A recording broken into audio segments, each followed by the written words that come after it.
நீத்து ஸ்ருதிக்கு கால் பண்ணுறாங்க. Call attend பண்ணுற ஸ்ருதி நீத்து பேசுகிறத கேட்குறாங்க. நீத்து சொல்கிறாங்க, இந்த விஷயத்த முத்து தான் ஆரம்பத்தில் என்னை மிரட்டும் போது இது எல்லாத்தையும் செஞ்சது அவர் தானு நான் கூட ரவிக்கிட்ட சொன்னேன். ரவிக்காகவும் உங்கள் ஃபேமிலிக்காகவும் சரி முத்து மேலே ரொம்ப மரியாதை வச்சுருக்கனாலையும் தான் முத்து மேலே நான் எந்த கம்ப்ளைண்ட்டையும் கொடுக்கவும் இல்லை. ஆனால் இப்போ தான் எனக்கே விஷயம் தெரிஞ்சது, இது எல்லாத்தையும் பண்ணது உங்கள் மம்மியும் டாடியும் தானே. ஏன் ஸ்ருதி, இதை உங்கள் அம்மாவும் அப்பாவும் தான் பண்ணாங்களா இல்லை நீங்கள் சொல்லி தான் அவங்களே செஞ்சாங்களா அப்படின்னு நீத்து கேட்குறாங்க. இங்கே பார், உன்ன மாதிரி மற்றவங்க வாழ்க்கையை கெடுக்கிற என்ன எனக்கு கொஞ்சம் கூட இல்லை. நீ தான் யோசிக்காம மற்றவங்க வாழ்க்கையில் ரொம்ப ஈஸியாக விளையாடுவ. உன்ன மாதிரி நான் கேவலமாக என்றைக்குமே நடந்துக்க மாட்டேன்னு சொல்ல. இதை கேட்ட நீத்து, இட்ஸ் ஓகே ஸ்ருதி, நீங்கள் எதே பண்ணியிருந்தாலும் அதில் கோவப்படுறதுக்கு இல்லை. ஏன்னா உங்கள் ஹஸ்பண்டை ஒருத்தவங்க லவ் பண்ணுறாங்கன்னு சொன்னால் உங்களுக்கு கோவம் வரத்தானே செய்யும், அது சகஜம் தானே அப்படின்னு சொல்லி இங்கே நீத்து சொல்கிறாங்க. எதுக்கு இப்போ எனக்கு கால் பண்ண? எங்கள் அம்மா அப்பா பண்ணது தப்பு தான், நான் அதை சரின்னு சொல்லி பேச வரல. நீ எதுக்கு கால் பண்ணன்னு சொல்லு அப்படின்னு நீத்துக்கிட்ட ஸ்ருதி கேட்குறாங்க. நீத்துவும், இல்லை ஸ்ருதி, நான் உங்ககிட்ட மன்னிப்பு கேட்கணும்னு சொல்லிட்டு இருந்ததா எனக்கு விஷயம் தெரியும். ஆனால் உங்கள் அம்மா அப்பா பண்ணதுக்கு, அதாவது நான் பண்ணதை விட பல மடங்கு எனக்கு அவங்க திருப்பி செஞ்சுருக்காங்க. என் ஹோட்டலை தீ வச்சு எரிச்சிருக்காங்க. என் காலை நடக்கவே முடியாத அளவுக்கு என்னைக்கு படுக்க போட்டிருக்காங்க. ஸோ உங்கள் அம்மாவும் அப்பாவும் என்கிட்ட மன்னிப்பு கேட்டு தான் ஆகணும். அவங்க இந்த விஷயத்தில் மன்னிப்பு கேட்டால் மட்டும்தான் இதுக்கு ஒரு முடிவு கிடைக்கும். ஏன்னா இதை ஆரம்பித்து வச்சதே அவங்க தானே அப்படின்னு இங்கே நீத்து சொல்கிறாங்க. என்ன சொல்கிற அப்படின்னு கேட்க, அதான் உங்கள் ஹோட்டல் திறப்பு விழாவுக்கு வந்திருந்த போதே என்னையும் இங்கே ரவியையும் பற்றி என்கிட்டே தப்பாக பேசினாங்க. அப்போது ஒரு பொண்ணாக நான் கோவப்பட்டு செய்கிறது சரிதானே? அதனால தான் நான் இவ்வளோ தூரம் நான் இந்த அளவுக்கு போகவும் செஞ்சேன். இங்கே பாருங்கள் ஸ்ருதி, எனக்கு ஒன்றும் எந்த விதத்துலையும் ரவியை கூட சேர்ந்து வாழணும், ரவியை நான் என் கூடவே கூட்டிகிட்டு போகணும்னு நினைக்கல.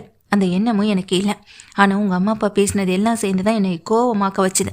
அதனால தான் நான் இப்படியெல்லாம் செஞ்ச தப்புக்கான மன்னிப்பாக அவங்க நேரில் என்கிட்ட கேட்டு தான் ஆகணும். அப்படி கேட்டால் மட்டும்தான் நான் உங்ககிட்ட திரும்ப மன்னிப்பு கேட்பேன் அப்படின்னு சொல்லிட்டு நீத்தா கால் கட் பண்ணுறாங்க. உடனே ஸ்ருதி அங்கே இருக்கத்த அம்மாவையும் அப்பாவையும் கூப்பிட்றாங்க. அச்சா அப்படின்னு சொல்லி வேகமாக சத்தம் போட, என்னாச்சு மவளே அப்படின்னு ஓடி வராங்க எங்கள் ஸ்ருதியோடைய அப்பாவும்.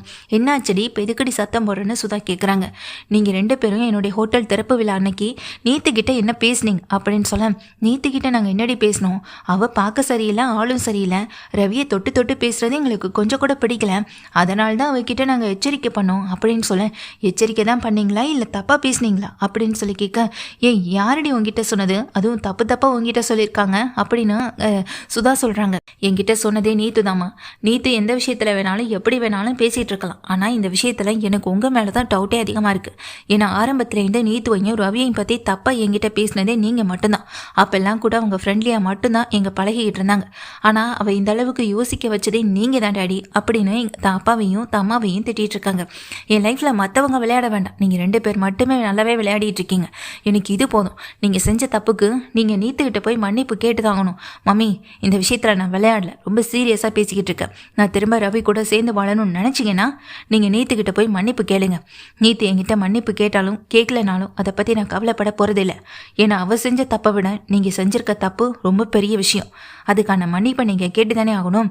எல்லாம் தெரிஞ்சும் அந்த நீத்து இப்போ வரைக்கும் போலீஸ் கம்ப்ளைண்ட் கொடுக்காம இருக்கல, அதுவும் பெரிய விஷயந்தான் அப்படின்னு சொல்லிட்டு இங்கேருந்து ஸ்ருதி கிளம்பி தன் ஹோட்டலை பார்க்க வேகமாக போயிடுறாங்க. என்னாச்சா இவ இப்படியெல்லாம் பேசிட்டு போகிறான்னு சொல்ல, நான் என்னத்தை பண்ண முடியும், உன் பொண்ணை நீ அப்படி பெற்று வச்சிருக்க, போயிட்டு அந்த நீத்துவை பார்த்து ஒரு சாரி கேட்டு வந்துரு அப்படின்னு சொல்ல. என்னாலெல்லாம் அவளை போய் பார்க்க முடியாது பேச முடியாதுன்னு சொல்ல, உன் பொண்ணோட குணத்தை பற்றி உனக்கே தெரியும்லன்னு அங்கே வாசுதேவனை சொல்கிறான். ஏச்சா 2 பேரும் தானே தப்பு பண்ணோம், 2 பேரும் தானே போய் மன்னிப்பு கேட்கணும், இப்போ என்னையும் மட்டும் தனியாக போக சொல்கிறிய அப்படின்னு அங்கே சுதா கேட்க, என்னாலெல்லாம் கண்டவங்க கிட்டே நான் கையெடுத்து கும்பிட்டு மன்னிப்பு கேட்டுட்டு நிற்க முடியாது. ஏதோ செஞ்சாச்சு, அதுக்காக எல்லாம் முன்னாடி போய் நிற்க முடியுமா? நீ போய் பார்த்துட்டு வா அப்படின்னு சொல்கிறாங்க. மன்னிப்பு கேட்கவே இல்லைனாலும் சும்மா போய் பார்த்துட்டு வந்துடுன்னு சொல்லும்போது சரின்னு சொல்லிட்டு பயங்கர கோபத்தில் இருக்க சுதாவும் கிளம்புறாங்க. அங்கே ரெஸ்டாரண்ட்டில் இருக்க அங்கே ஸ்ருதியை பார்க்குறதுக்காக ரவியும் வராங்க. ரவி ஸ்ருதியை பார்க்க வர்றது ஸ்ருதிக்கு ரொம்ப கொஞ்சம் ஒரு மாதிரியாக தான் இருக்குது. ஏன்னா இவன் எப்படியும் நம்மளை திட்ட தான் செய்வான், இவன் என்கிட்ட நம்மளை நல்ல மாதிரி பேச போகிறதும் இல்லை. அப்படி இருக்க பட்சத்தில் இவன் வந்தாலும் என்ன நடக்க போகுது, சண்டை தானே நடக்க போகுதுன்னு உட்காந்துருக்காங்க. ஸ்ருதி உங்ககிட்ட கொஞ்சம் தனியாக பேசணும் அப்படின்னு ரவி கூப்பிடுறாங்க. ஸ்ருதியுமே தனியாக வராங்க. என்ன விஷயம், அந்த நீத்துவா பண்ணதுக்கு இப்போ என் மேலே கோவப்படுவேன், நீ போய் கோச்சிட்டு உங்கள் வீட்டில் இருந்ததுனால தானே உங்கள் அம்மா அப்பா இப்படிலாம் யோசிச்சாங்கன்னு இப்போ சொல்ல போகிறேன், அதை பற்றி பேச தானே இங்கே இப்போ வந்தேன் அப்படின்னு சொல்ல. நான் அதை பற்றி பேசவில்லை, நம்ம லைஃப்பை பற்றி தான் பேச வந்தேன் அப்படின்னு சொல்ல. நம்ம லைஃப்பில் நடக்கிற பிரச்சனையே அதுதானே ரவி அப்படின்னு சொல்லும்போது, இங்கே பாரு ஸ்ருதி, நடக்க பிரச்சனையெல்லாம் தூக்கி போடு. நம்ம லைஃப்பில் நம்ம சந்தோஷமாக வாழ்ந்து காட்டுறதா நம்ம மற்றவங்களுக்கு திருப்பி கொடுக்குற ஒரு அடியாவும் இருக்கும். நாம் பிரிஞ்சு இருக்கதே அது மற்றவங்களுக்கு சந்தோஷத்தை கொடுத்துடக்கூடாதுல்ல அப்படின்னு சொல்ல, என்ன சொல்கிற, எதுக்கு இப்படிலாம் பேசுகிறேன்னு அங்கே ஸ்ருதி கேட்குறாங்க. ஸ்ருதி, நீ கோவத்தை மட்டுமே தான் பற்றி யோசிக்கிறேன், நான் நம்ம லைஃப்பை பற்றியும் யோசிக்கிறேன். நம்ம லைஃப்பில் நம்மளுடைய சந்தோஷம் மட்டும்தான் நமக்கு முக்கியம். நான் சொல்கிறது உனக்கு புரியும்னு நினைக்கிறேன். நம்ம சந்தோஷம் மற்றவங்களை காயப்படுத்தினா அவங்களே நம்மளை விட்டு விலகி போக போகிறாங்கன்னு சொல்லும்போது, நீத்துவ சொல்கிறியா நாங்கள் ஸ்ருதி கேட்க, ஆமாம் அப்படின்னு ரவியை சொல்கிறாங்க. நீ சொன்னதெல்லாம் நானும் யோசிச்சு பார்த்தேன், ஆனால் என்னால் அப்படி சகஜமாக அவன் கூட வந்து வாழ முடியுமான்னு தோணலையே. அவள் பண்ணின ஒவ்வொரு வேலையும் யோசிச்சு பார்க்கும்போது எனக்கு கோவம் மட்டும்தானே வருதுன்னு சொல்ல, ஸ்ருதி நான் கொஞ்சம் சொல்கிறத பொறுமையாக கேளு, நீ கொஞ்சம் தனியாக இருந்து யோசிச்சு பாரு, உனக்கு சரின்னு படும். அப்படி சரின்னு பட்டுச்சுன்னா இன்றைக்கி என்னை பார்க்கவா அப்படின்னு சொல்லிட்டு அங்கேருந்து கிளம்பிட்டு ரவியும் போயிடுறாங்க. ஸ்ருதி யோசனையாகவே இருக்காங்க. இங்கே அந்த நீத்து அடிப்பட்ட ஹாஸ்பிட்டலில் இருக்காங்களே, அவங்கள பார்க்குறதுக்கு இப்போ ரோஹிணி வராங்க. ரோஹிணிக்கு எல்லா விஷயமும் தெரியும். இதெல்லாம் பண்ணது அந்த சுதா வாசுதேவன் தான்ற விஷயம் தெரிஞ்சு அந்த நீத்துவை பார்க்க ஹாஸ்பிட்டலில் வராங்க ரோஹிணி. வாங்க அப்படின்னு நீத்து உள்ளே கூப்பிட உள்ளே போய் ரோஹிணி, விஷயத்தை கேள்விப்பட்டேன், எனக்கு ரொம்ப ஷாக்காக இருந்துச்சு, எதுக்காக இப்படியெல்லாம் பண்ணாங்கன்னு கூட எனக்கு யோசிக்க தோணுச்சு. நீங்கள் ஏன் இவ்வளோ பெரிய விஷயம் நடந்து அமைதியாக இருக்கீங்க அப்படின்னு சொல்ல, வேறு என்ன பண்ண முடியும், ரவிக்காக அமைதியாக எழுந்து தானே ஆகணும் அப்படின்னு இங்கே அந்த நீத்துவும் சொல்ல, உடனே ரோஹிணி யோசிக்கிறாங்க, என்னுடைய லைஃப்பில் பிரச்சனை வரணும்னு 2 பேர் நினச்சிங்களடி, இனி உங்கள் 2 பேர் லைஃப்லேயும் பிரச்சனை எப்படியெல்லாம் பூகம்பமாக வெடிக்க போகுதுன்னு மட்டும் பார்த்துட்டே இரு. முதல்ல இந்த ஸ்ருதியோடைய லைஃப்பை எப்படி சின்ன பெண்ணமாக்குறேன்னு பாருன்னு சொல்லிட்டு ரோஹிணி சொல்கிறாங்க. இங்கே பாருங்கள் நீத்தோ, நீங்கள் இதை சாதாரணமாக விட்டுறாதீங்க, நீங்கள் நான் சொல்கிற மாதிரி செய்யுங்க. பேசாமல் அந்த ஸ்ருதியோடைய அம்மா அப்பா மேலே ஒரு கம்ப்ளைண்ட்டை கொடுத்து விடுங்க, அதுதான் சரியாக இருக்கும். அவங்க அம்மாவும் அப்பாவும் சரியில்லை, அப்படி இருக்கும்போது ஸ்ருதி மட்டும் எப்படி சரியாக இருந்திருக்க முடியும்? அவங்க அம்மாவும் அப்பாவுமே இந்த லெவலில் இறங்கி போய் செஞ்சுருக்காங்க. ஸ்ருதி சொல்லி கூட இதை செஞ்சுருந்துருக்கலாம், ஆனால் ஸ்ருதி யாருக்கும் தெரியாமல் கமுக்கமாக இருப்பாள்.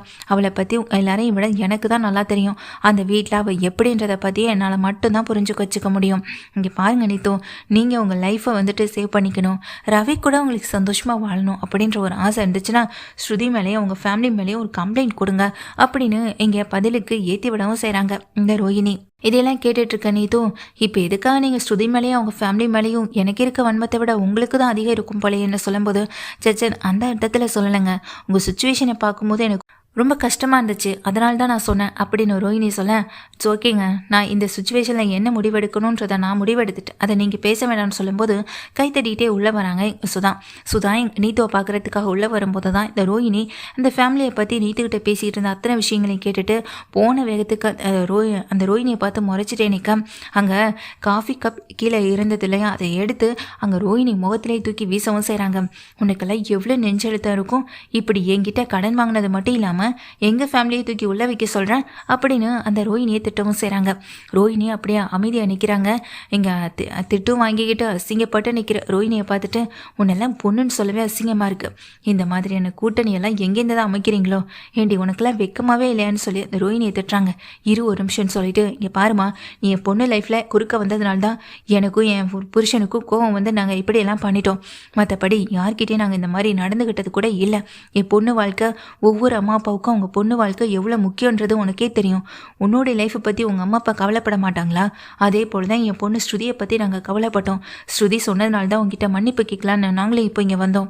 நீ அவகிட்ட மன்னிப்பு கேட்கியோ இல்லை அவள் லைஃப்பை விட்டு போவியோ எனக்கு தெரியாது, ஆனால் அவள் ரவி கூட சந்தோஷமாக சேர்ந்து வாழதான் போகிறான். வீணாக போகிறது உன்னோடைய வாழ்க்கையை தான் இருக்கும். சொல்கிறத சொல்லிட்டேன். இங்கே பார், என்கிட்டேருந்து வாங்கின 2 லட்சம் ரூபாயை வட்டி முதலமாக திருப்பி கொடு, இல்லைன்னா நடக்கிறதே வேறு. போலீஸு கேஸ்னு கம்ப்ளைண்ட்டுன்னா அப்புறம் நான் உனக்கு கொடுக்க வேண்டியது இருக்கும். நீத்து எங்கள் மேலே போலீஸ் கேஸ் கம்ப்ளைண்ட் கொடுத்தாலும் அதுலேருந்து எங்களால் ஈஸியாக வெளியே வந்துட முடியும், ஆனால் நான் கொடுக்குற கேஸ்லேருந்து நீ வெளியவே வர முடியாது அப்படின்னு அங்கே சுதாவும் அந்த ரோஹிணியை பார்த்து மிரட்டிட்டு போக, ரோஹிணி அப்படியே நின்றுட்டுருக்காங்க.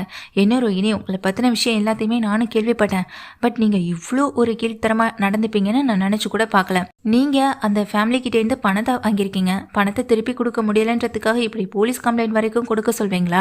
நீங்கள் அவமானப்பட்டதுக்காக நான் வந்துட்டு இந்த கம்ப்ளைண்ட்டை கொடுக்க முடியுமா?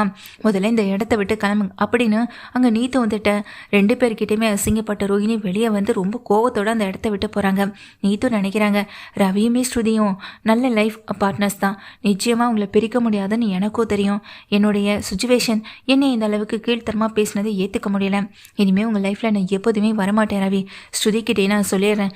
இப்போ நான் கேட்டதுக்காக இல்லைனாலும் கொஞ்சமாவது மனசாட்சியோட ஸ்ருதி நடந்துக்கிட்டாங்க. ஆனால் நான் அதை பற்றி கூட யோசிக்காமல் விட்டுட்டேன்ல. ஸ்ருதி கிட்ட நான் மன்னிப்பு கேட்டே ஆகணும் அப்படின்ற ஒரு முடிவு எடுக்கிறாங்க இங்கே நீத்துவும்.